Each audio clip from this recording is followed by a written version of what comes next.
El imperio persa ya había incendiado Atenas. Ya había matado al rey Leónidas en las Termópilas.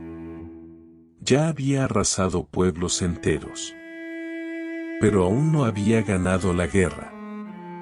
Y ahora iba a conocer el significado de pelear contra hombres que ya no tenían nada que perder. Año 479 a.C. Grecia está herida, pero no vencida. La flota persa ha sido humillada en Salamina, pero el ejército de Jerjes aún domina la tierra firme. Atenas ha sido evacuada. Sus templos, saqueados. Sus ciudadanos, exiliados. Persia parece invencible. Y sin embargo, los griegos deciden pelear. Una última vez. Todos juntos. Por primera vez en generaciones. Esparta y Atenas se unen. Los rivales eternos. Los opuestos. La aristocracia militar y la democracia incipiente. Porque ambos saben que si Persia gana esta guerra, la democracia muere con Atenas. Y el honor muere con Esparta. Un ejército griego comienza a marchar hacia el norte. Más de 100.000 hombres, conformando la coalición más extraña de la historia. Espartanos, atenienses, corintios, tespios, plateos. La estrategia es clara. Atraer a los persas a un campo donde las falanges griegas puedan resistir. Donde los caballos persas no puedan maniobrar.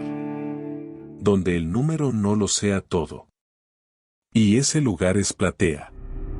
Jerjes ha regresado a Persia. Pero deja al mando a su general más brutal, Mardonio. Con él, un ejército de élite. Inmortales, arqueros, jinetes, mercenarios. Tiene ventaja en número, en caballería, en suministros, pero no en hambre, no en memoria, no en furia.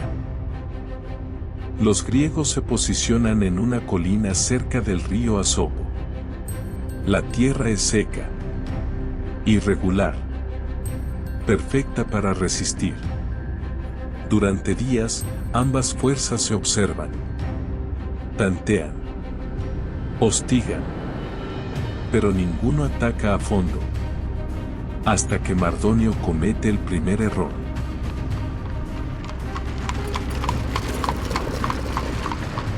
Ordena cortar las líneas de suministro griegas. Y los griegos, al no poder resistir sin agua ni comida, se reagrupan más cerca del río. Pero en el movimiento nocturno, pierden coordinación. La línea se rompe. Los pelotones se separan. Y Mardonio cree que los griegos están huyendo. Lo que viene después fue una decisión que definiría el futuro del mundo occidental. Mardonio ataca. Con toda su fuerza. Con toda su arrogancia. Creía que ya había ganado.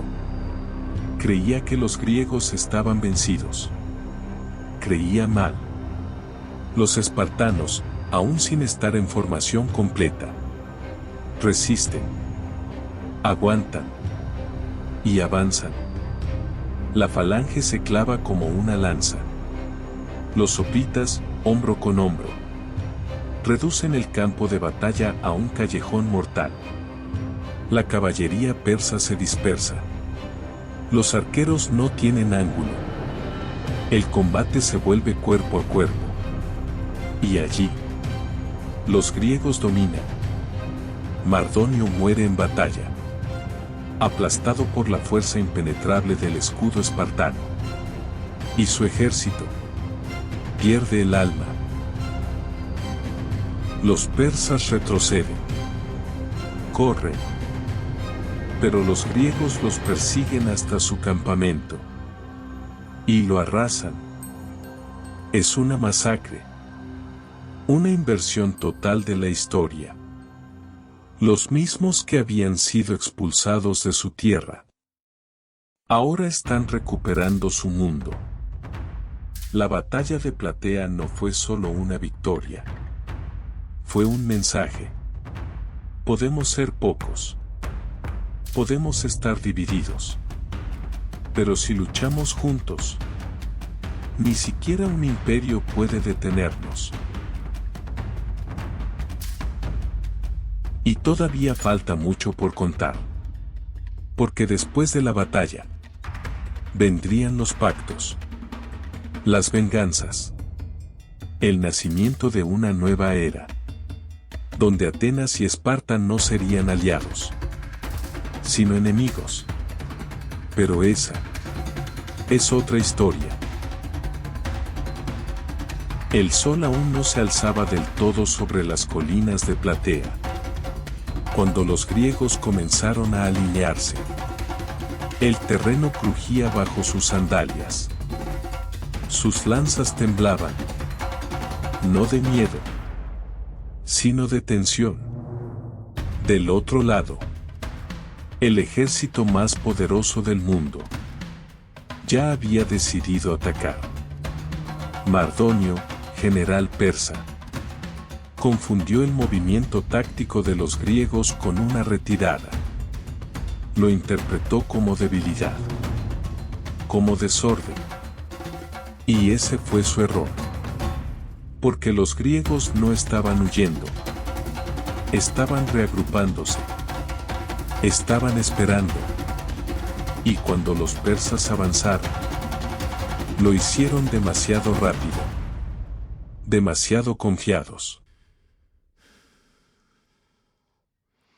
Los espartanos, aún sin recibir apoyo completo, decidieron no esperar más. Formaron la falange. Cada hombre se convirtió en parte de una máquina. Un muro de bronce y músculo. Lanza tras lanza. Escudo tras escudo. No gritaban. No rugían. Solo avanzaban. Silenciosos como el juicio. La caballería persa cargó primero. Pero el terreno no era apto para caballos. Las colinas, los arbustos, las pendientes, desorganizaron sus filas.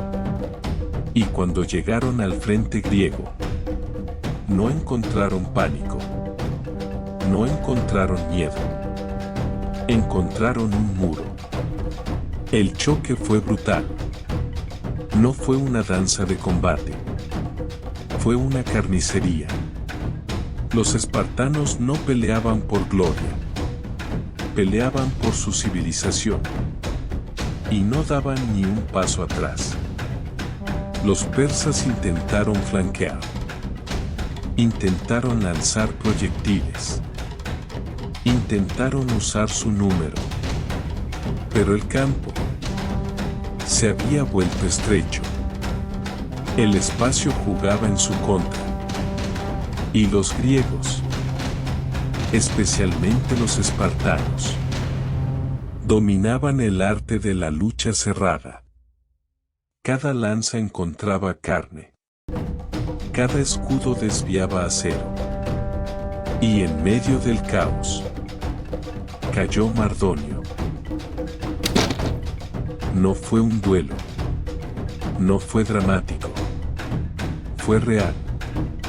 Un proyectil, una piedra o una lanza perdida le destrozó el cráneo. Y con él se desmoronó la moral persa. Las líneas empezaron a retroceder. Los oficiales gritaban órdenes. Los mensajeros corrían desesperados. Pero no había unidad. No había alma. Solo miedo.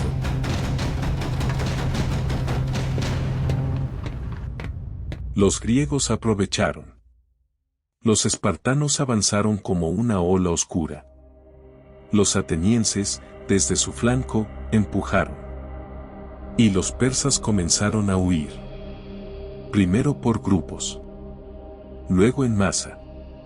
Como una presa rota. Corrieron hacia su campamento fortificado. Una ciudadela improvisada con empalizadas, carromatos y barreras. Y por un instante, creyeron estar a salvo. Pero los griegos no se detuvieron. Rompieron la puerta. Escalaron los muros. Encendieron el cielo. Lo que vino después no fue una batalla. Fue una ejecución. Los griegos mataron a miles. Quemaron lo que quedaba. Y no tomaron prisioneros. Porque sabían que ese era el final. El único final posible. Para una guerra que había destruido templos, masacrado pueblos y desafiado su existencia misma. Cuando terminó, más de 250.000 persas estaban muertos o habían huido sin regreso. Los griegos, heridos, cubiertos de ceniza, y con la historia sobre sus hombros, miraron el campo de batalla. Y no vieron una victoria. Vieron supervivencia. Esa tarde, el viento arrastraba cenizas. Y los cuervos comenzaron a bajar de las colinas. Pero Platea no era solo un cementerio. Era una advertencia. Un altar. Un inicio. Porque aunque la guerra contra Persia terminaba allí, la lucha por el alma de Grecia apenas comenzaba. Atenas se alzaría en poder. Esparta en temor. Y su alianza se convertiría en rivalidad. Pero por ese breve instante, en Platea, la democracia y el deber se dieron la mano. Y juntos, derrotaron al mayor imperio de su tiempo. El suelo de Platea aún estaba tibio por los cuerpos. Miles de escudos rotos. Miles de lanzas ensangrentadas. Y entre las cenizas del campamento persa, el eco de una historia que cambiaría para siempre el mundo antiguo. Porque en ese campo abierto, los griegos no solo habían ganado una batalla, habían ganado tiempo. Habían ganado el derecho de escribir su propia historia. Y habían enterrado, con fuego y bronce, el mito de la invencibilidad persa. Tras la derrota en Platea, el ejército persa que aún permanecía en Grecia, simplemente se desintegró. No fue una retirada organizada. Fue pánico. Fuga. Colapso. Los comandantes persas huyeron hacia el norte, intentando cruzar de vuelta al imperio. Pero los tracios, los macedonios, y hasta sus propios aliados, los cazaban como animales. Porque la derrota de Mardonio no fue solo militar, fue simbólica. Si los persas pueden caer en tierra griega, también pueden caer en cualquier parte.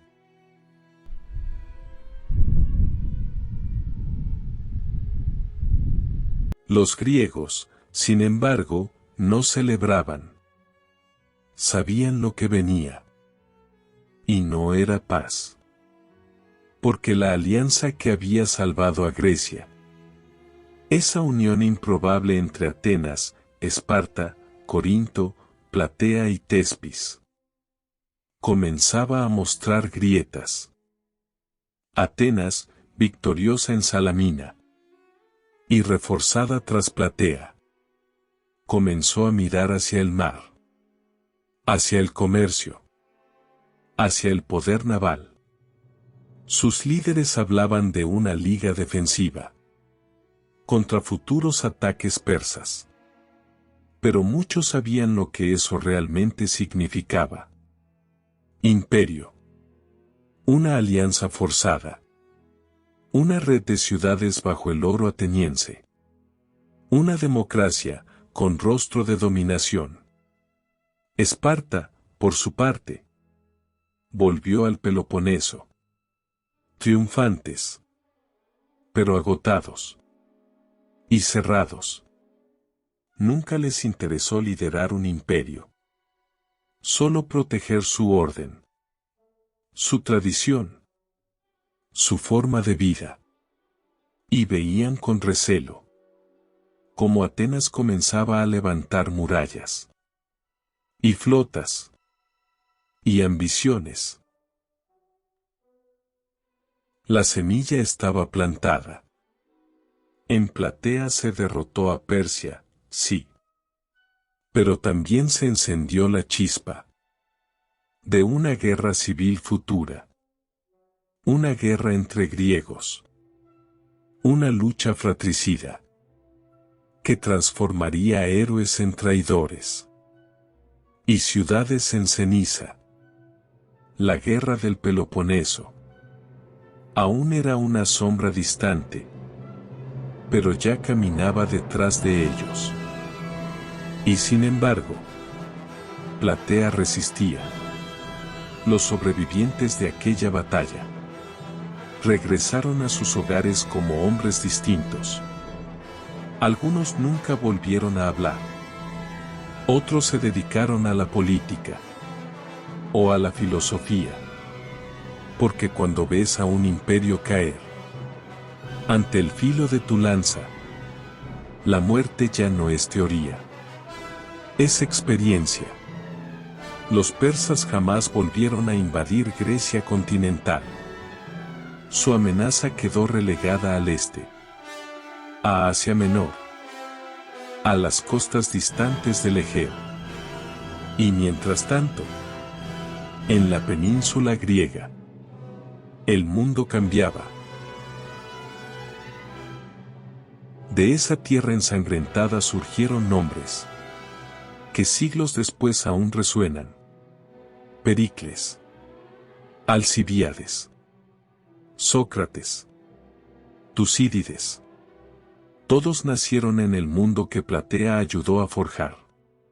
Un mundo de conflictos ideológicos, de debates políticos, de imperios nacientes y repúblicas traicionadas. Y todo comenzó aquí, con escudos de bronce, lanza en mano, y una decisión: morir de pie, o vivir arrodillados ante un imperio. Así fue como un grupo de ciudades divididas detuvo al ejército más vasto de su tiempo. Así fue como un puñado de campesinos, artesanos, aristócratas y guerreros marcó el principio del fin del dominio persa en el Mediterráneo. Y así fue como nació el siglo de oro griego, de la sangre y el polvo de Platea. Hermanos de esta comunidad épica, si les estremeció esta historia, si sienten que Platea merece ser recordada con la gravedad que el tiempo le robó, háganlo saber. Denle like, suscríbanse y compartan esta historia con quienes creen que la libertad no es un regalo, sino algo que se defiende. Porque aquí seguiremos contando las historias que otros prefieren olvidar. Con respeto, con verdad. Y con la fuerza de quienes aún creen que la historia se siente en los huesos. Nos vemos en la siguiente batalla.